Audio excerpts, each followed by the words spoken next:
Hey guys, it's your buddy Rome. So in this video, I'm going to answer a community member's question about the difference between the DJI Mimo app and the Xtra Edge app, using them with the different devices, how they're configured. So on this phone here, which is the iPhone 16 Pro Max, this is what the app looks like. And on this phone here is an iPhone 15 Pro Max, so you guys kind of get an idea. There's a little bit of a difference down here at the bottom, as you guys can see, in the way that the icons look, but for the most part, they're the same thing. You still have a home button, you have a photo album button, you have profile. Profile is here on this camera, on this phone, and then profile is here, and then you also have a link button here as well. So you have a lot of similarities. If you go through and swipe through, you'll see a lot of similarities in the way that they display content to us. But I think most importantly, we want to know how they're going to connect to the different devices. So what I have here is the DJI Pocket 3. We're going to turn this guy on and we're going to connect it to this camera over here. And we're going to turn on the Edge, and we're going to connect it to this phone over here. So this one I think has never been connected to this phone. So let's just go through the process of doing that so you guys can see what that looks like. So we're going to click here on photo and it's going to connect. So now that should now connect to this once I accept and then join. And what you'll notice is the other phone will do basically the same thing. So when I want to, let's give that full access. And when I want to switch over to this phone here, or so this camera here to this phone, if I click on album, as you guys can see, we can go to devices. It says connect. It's going to search for the device. Again, join. And then it should also connect to this camera here. And then I'll show you guys if there's any significant difference between the two applications. But from my experience, you're going to have basically the same thing. You're going to have the device, as well as you'll have device, you'll have recent images. So if you have recent images on your phone, you'll have them here. But on the device, you're going to have these. You'll have a selection of photo, video, favorites, as well as keyframe tags. So let's just go back to all here. You guys can see. Now here it's a little bit different because you have all, you have photos, you have video, you have favorites, and then back to all. Now at the bottom down here, again, we have home, we have album, we have our photo button, which will allow us to actually enable the camera. So if I click on photo here, it's now going to connect to the camera from the camera's perspective, what the camera sees, right? Now remember, this is new, so I just connected it to this phone, so it's going to be a little bit different. But if I connect to this one, it's going to do basically the same thing. It's going to connect to the phone. And then when we get here, it's where we can see the difference in the actual apps themselves. So starting off here at the bottom, they both have hyperlapse. If I scroll forward here, the next one is going to be time lapse, slow motion on this camera, slow motion on this camera.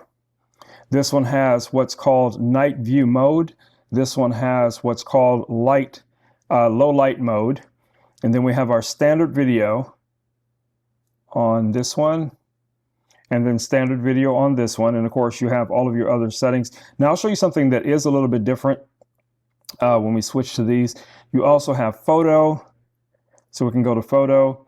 You also have a live stream feature here as well, so you can live stream from this camera. This one also has pano, and it also has live streaming as well. So if you wanted to live stream from this camera here using your phone, you could do both of those. I don't know if you guys are aware of that, but you do have the ability to live stream directly from these cameras. All right, let's make sure this is reconnected.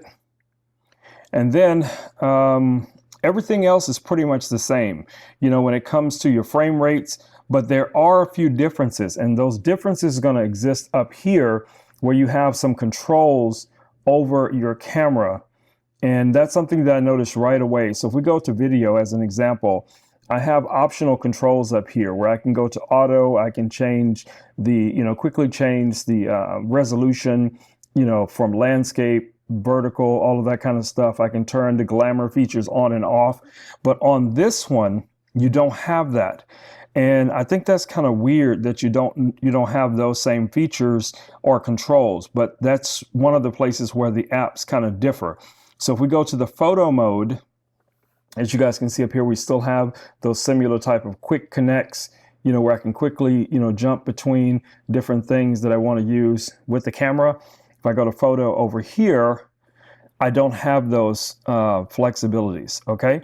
So I'm going to rotate this camera and I'm going to rotate this one just so you guys can see that a little bit better.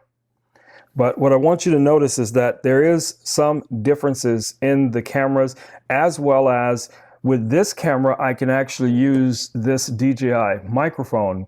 This one does not have a facility for me to connect this microphone to it. So any microphone that I use with this camera has to be wired. Of course, you can use a wired camera with the microphone with this one as well. But for the most part, this is designed to work with this camera. There is no microphone equivalent that has come out from this Xtra brand as of yet, but I do possibly think that might be something, in the pipeline in the future that you guys will see.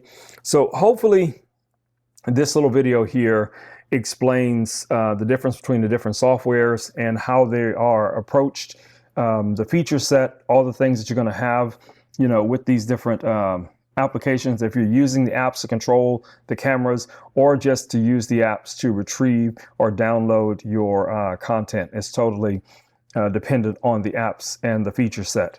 But for the most part, guys, I can honestly tell you, both of these cameras have been superb when it comes to, everyday use case scenarios.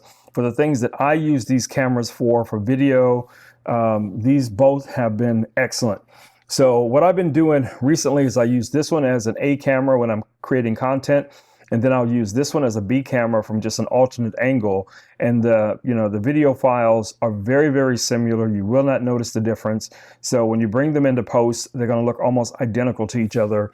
Even if you're using log, it's still very close. All right, guys, it's been Rome with Rome Knows Tech. Just want to do a quick video showing you guys the difference between these two cameras and the difference between the software that's available for them. So hopefully this video has been informative. If nothing else, entertaining. I will see you all in the next video. Until then, stay safe. Don't forget to subscribe. Ring that notification bell, guys, to be notified in my next upcoming video. And if you also have requests based on a video that I've done in the past, feel free to leave it down in the comments and I will try at my best to do a follow-up video if that's something you guys want to see. All right, well, I'm out.